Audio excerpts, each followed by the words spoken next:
Zealand, a place I've wanted to come for so long, just because it has scenery just like this. From the mountains to the rivers, the oceans and the marine life that calls this place home, you're going to love what we have to show you in this episode. But no matter who you are, if you love wild remote places, you will love New Zealand. My name's Lynn Sutherland. I'm an adventurer and environmentalist. I partnered with EarthCheck in my quest to uncover the world's best practice in sustainable tourism. My journey took me to exotic locations where people are coming together in a bid to preserve the planet. We need to know the impact tourism has on these incredible destinations and the role each of us must play as responsible travellers.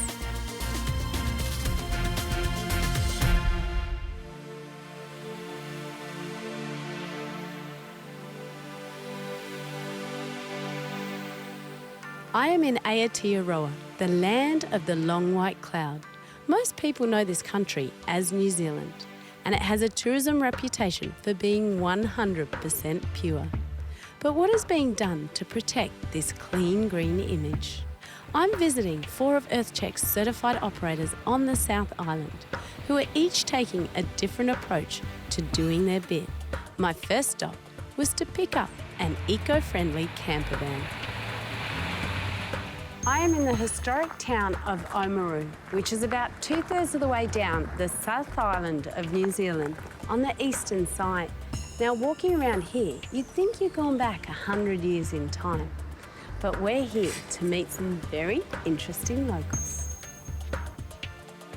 You probably think I'm referring to the warm and welcoming people, but the colourful characters I'm looking for are actually the blue penguins. They made a home for themselves in the rocky harbour foreshore, and the quarry that they live in is now a conservation area and one of the town's most popular attractions. So, Philippa, this is what people can do. They can come and see these little boxes. This is where they actually nest. Yeah, this is where people can come during the day to see the penguins. So what they're looking at is the penguins' nesting area, their boxes, and sometimes you can see the penguins looking out from the inside of the box. So how many penguins have you got here? Total population here is probably around 500 or 600. Okay. We've got 160 breeding pairs, but then on top of that you get juveniles that haven't quite started yet. When they're breeding and they're in boxes like this, do they both go out fishing? During incubation, they'll take turns, and then as the chicks get a little bit older, they get a little bit hungrier, so the parents need to be feeding them a lot more than that. So they'll leave the chicks alone in the nest, and both of them will go to sea and come in every night. Now, when you think of penguins, I always think of ice. Yep, that's a common belief or common thought with penguins. But actually, out of the 17 species of penguin, only 2 of them actually breed on the Antarctic or on the ice down in Antarctica. The rest of them are either subantarctic, temperate, or there's one at the Galapagos. The work taking place at Oamaru Penguin Colony is proving vital to the survival of this species. It has shown that ongoing changes to the ocean environment are having an adverse impact, and without intervention could well lead to the extinction of this very cute little penguin. Tourism has funded all of this research completely. It's completely funded it. We haven't had to request funds externally, so yeah, all the tourists coming in here are definitely supporting the conservation and research of the birds.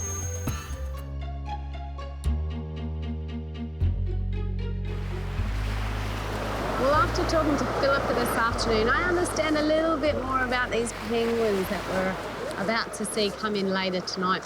It's right on dusk, so our eyes are peeled because they can come in from now through till 10 o'clock at night. So I'm just waiting for that first penguin to arrive, and the crowd's starting to gather. There's a pretty good crowd here right now, so I think we're all waiting for the show to begin.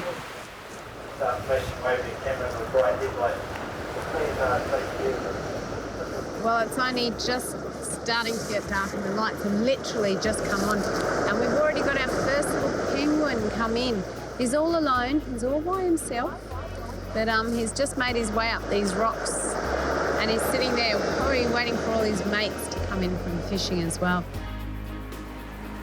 Now, I know a lot of people love to come and see penguins, so you can draw quite a crowd here during the night. Definitely, yep.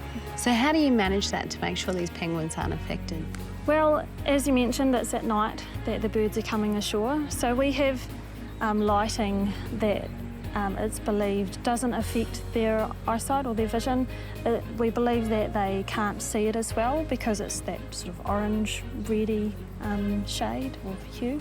But it also means that we can't introduce any other abnormal lighting. Yeah. So it means that we have an absolute ban on cameras, so no flashes. And do you find they generally come in groups? Yeah, they do, definitely. Yep, groups that we refer to as rafts. So groups normally of 10 up to maybe even 50 or 60 penguins at once. And it's maybe for safety in numbers, perhaps. In case there's any seals hanging around? Yeah, and historically their natural predators on land would have been birds of prey, so coming in together like that might just be a bit of a safer option for them. What other things do you do to make sure that tourism doesn't affect their behaviour? Well, at night we ask people just to respect the penguins and stay relatively quiet.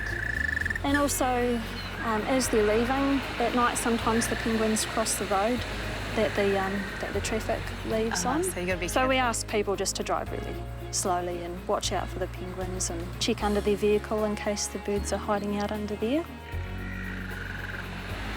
The Blue Penguin Colony is a delightful example about how tourists visiting an attraction can leave a positive impact through money well spent.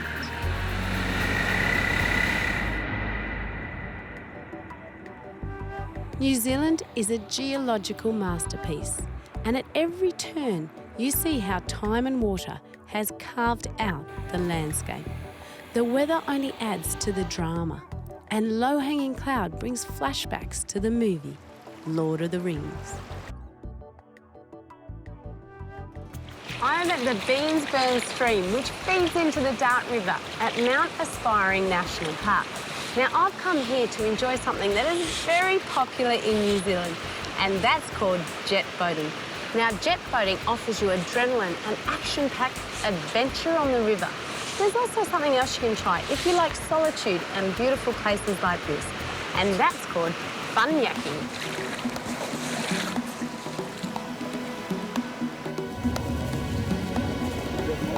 Well, we're getting ready to go and we're on the river and I'm looking at the mountains. There's all these clouds around it. It's kind of sort of eerie, but it gives us the moods of Mother Nature. This is what people come to experience: adventure and incredible scenery. Jet boating gives a fast-paced view of the terrain, and the greatest danger is from face ache that comes with having a grin from ear to ear. The Dart River originates in the Southern Alps and the Dart Glacier, flowing for 60 kilometres into Lake Wakatipu near Glenorchy. The ride up through the rugged forested mountains and the rocky islands is breathtaking, and you feel you're in a movie set. But then Mother Nature has mastered the art of picture-perfect canvases.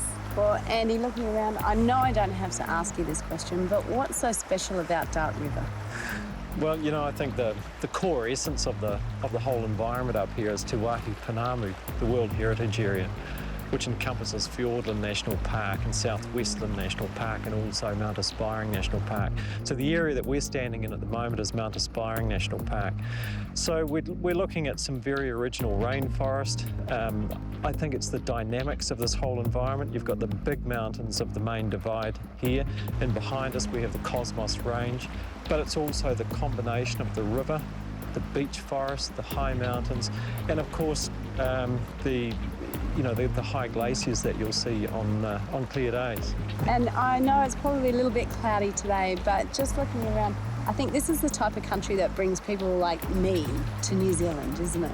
I think what's special about Dart River Jet Safaris is the fact that we provide an all-encompassing, there's a real diversity in the trip, from both the excitement of the jet boat, which is that great Kiwi iconic invention invented by Bill Hamilton all those years ago, to getting out into the great outdoors, to actually getting out into the forest, the mountain forest, to being on the river, the scenery, some of the film locations that we used, Lord of the Rings, for example, Wolverine, and another more recent one.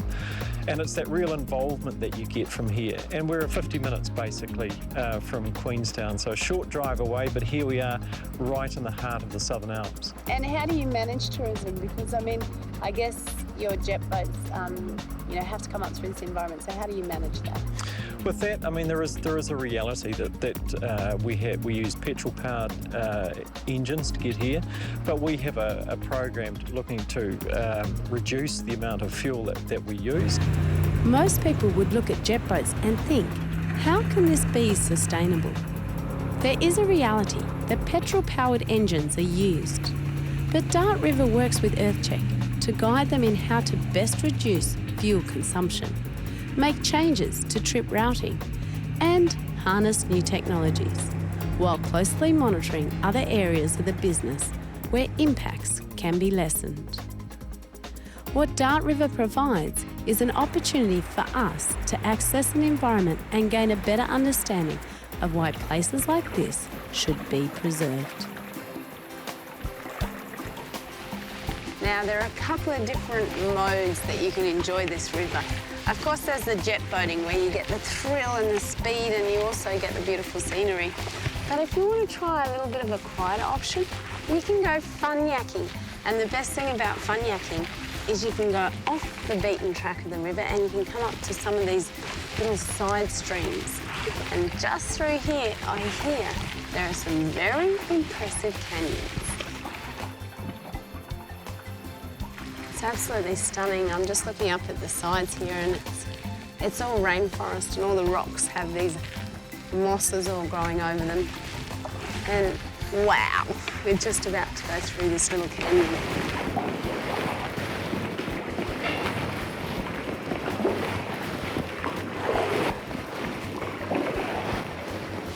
Woohoo! That's the best thing, you can come up into all these little hidden parts of the river that you just wouldn't see on the jet boat. This is a fun bit when you get to a few rapids. It makes fun yakking a bit more live and a bit more exciting. Negotiating the river, feeling the power of it.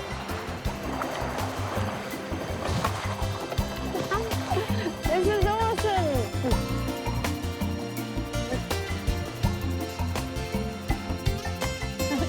Not only have we seen the beauty of the river and had an awesome time fun yakking, we've even got a bit of stunt driving in as well. So, thank you, Jeff.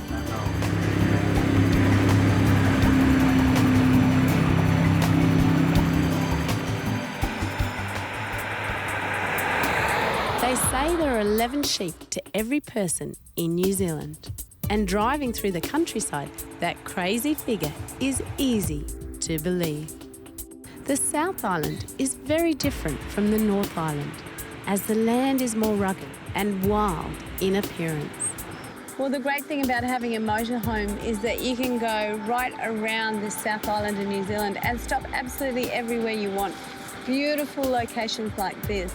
The good thing about the United camper vans is they're totally self-contained, so everything we bring in, we take home with us. And when we leave, there's nothing left behind.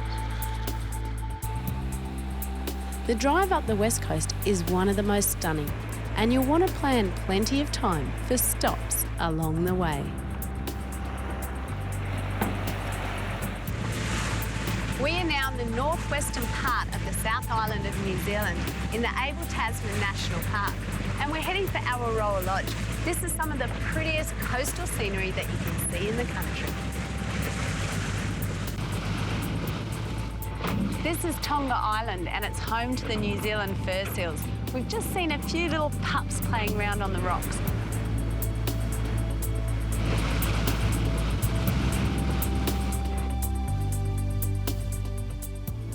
Well, this is our stop, Awaroa. There are no roads coming in here, so the only way to get here is by water taxi or by helicopter. And I think you can hike in as well.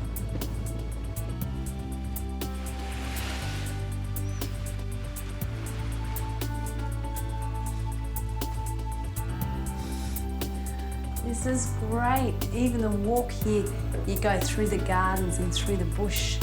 And look at this. You should see my view outside.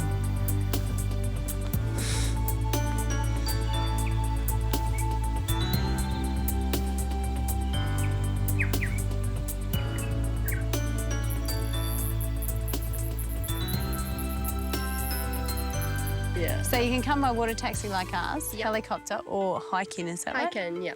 So you can hike from the north, which comes in over the lagoon. You have to cross, so you can only cross at low tide or on either side of low tide. Or you can obviously come from the south, from Tonga. Yeah. But one of the best ways to see it's by ocean, right? Yeah. Can't beat it. By kayak. By kayak. It's quiet, it's peaceful, and it's tranquil. Exactly, yeah. No engine noise. Awesome. Now, you may wonder why I'm dressed like this, but that's because I'm going kayaking. Kayaking is one of the best ways that you can see these waters because look at the scenery, but it also makes no noise, so we don't scare off the animals. You ready to go? Ready to go. All right.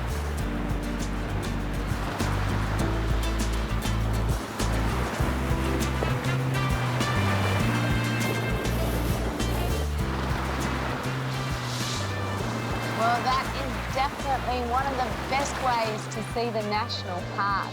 I mean, we got so close to the wildlife, but we could also come into these inlets and explore all the little bays and look at the national park and see the big mountains.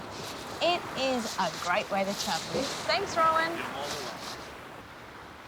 Hikers come from all around the world just to get to this national park. Whether on the water or walking through virgin forests, you realise why it's so important to preserve areas like this. It's like Gondwana. Well, we're nearly there, but I hear it's worth it. Wow. Well, the Abel Tasman National Park may be one of New Zealand's smallest national parks, but it's also one of the most popular. And with views like that, no wonder. To get a real bird's eye view, it was time to find another angle, and road travel simply isn't an option. Now, of course, one of my favourite and the best way to see the national park is from up above. And Andrew, my chopper pilot, has had more experience in this area than just about anyone else. How long have you been flying? 15 years in this area and around about, just under 20 years total now, so it's been a wee while. Excellent, let's go. Come on board.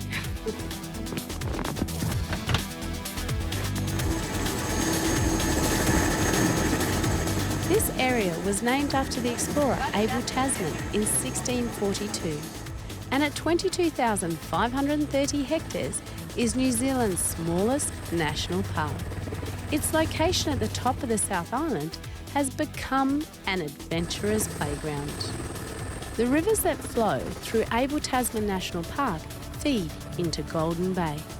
They create an essential network of ecosystems that help keep New Zealand's coastal waters rich with marine life. With so much evidence pointing to loss of biodiversity as a key factor in climate change, it's time to restore many areas back to their natural state, and perhaps realise overdevelopment is in fact a dangerous path to pursue.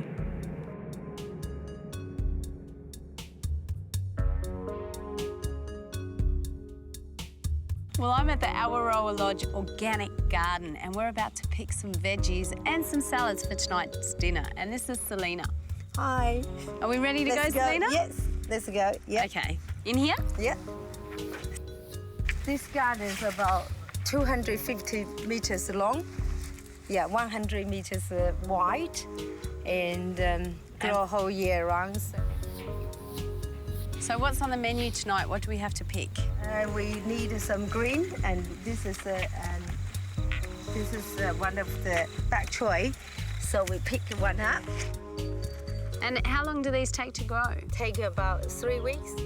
And it's all organic. Everything in organic. here is organic. Everything organic.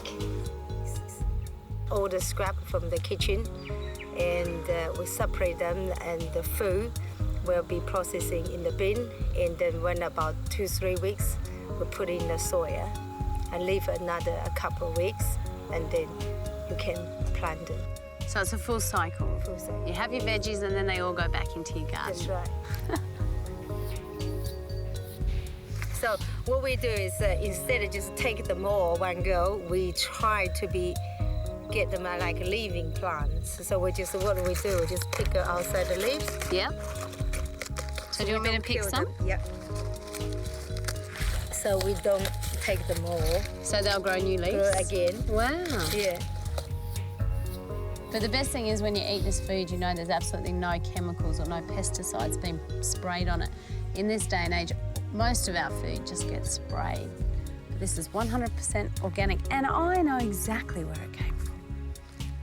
Awaroa Lodge is so remotely located that they have to be totally self-sufficient, and means that every aspect of operations, including the disposal of waste, needs to be carefully thought through.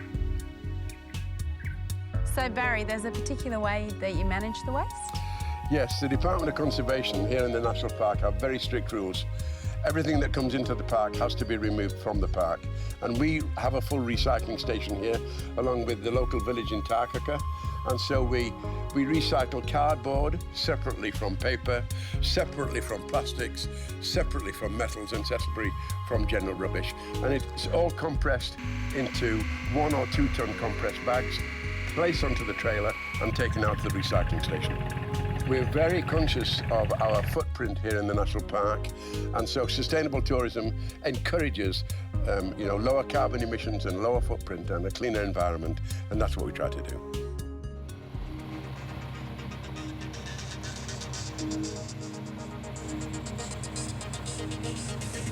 Well, we've arrived at the spot where they come picking clams for our dinner. So not only can you grow your own fresh veggies, but you can come and pick your own clams. Now, the guys have got a bit of a head start, so I'm going to check on how they're going and see if they've got any of those yummy clams.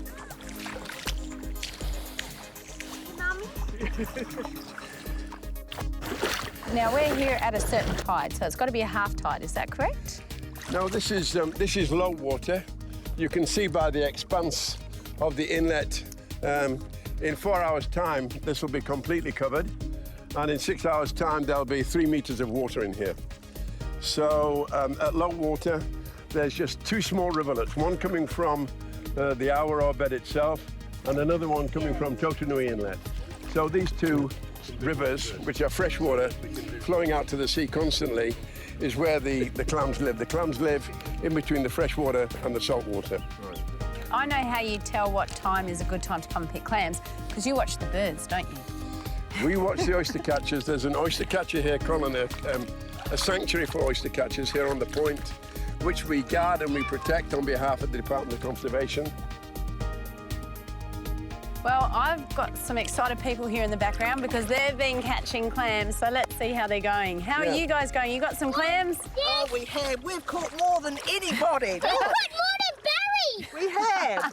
Look at this, there's clams gosh, galore. you've really got some good clams there. That is. Show us how to catch a clam. Show us how you find them. You dig in the sand. Yes. Oh, look at that. Look at this, I've done 1 scoop and I have a whole handful. Yeah. Look at this. Yeah, there's a lot. Oh, and there's some nice big ones. Yeah, there's some nice Throw big them ones. in the bucket. And there's some little ones, so we've got to do a little bit of sorting here because we have all shapes and sizes. There's not many places left like this that you can get this many clams. It's because it's not overfished. That's right. This will make a dozen clams, and that's perfect for me.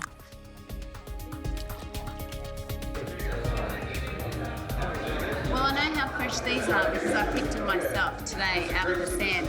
But look at this, we also have sashimi. We've got salmon, tuna, and our garden fresh vegetables.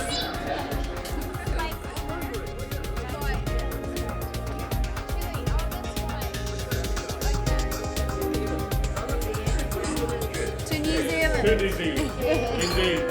Cheers. I've amazing time exploring this place they refer to as the Long White Cloud, New Zealand. And I've really enjoyed the moods of Mother Nature. Sometimes it's been raining and other times it's been like today. Absolutely magnificent. But it's also positive to see that tourism is help shaping the future here.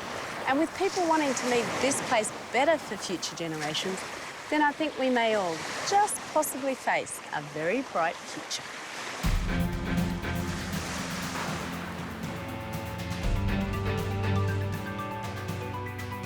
Travel is a learning experience, and seeing how others work hand in hand in nature gives us ideas for what we can do at home. Planting a herb garden or making your garden more bird-friendly are small actions that can make your habitat more enjoyable to come home to.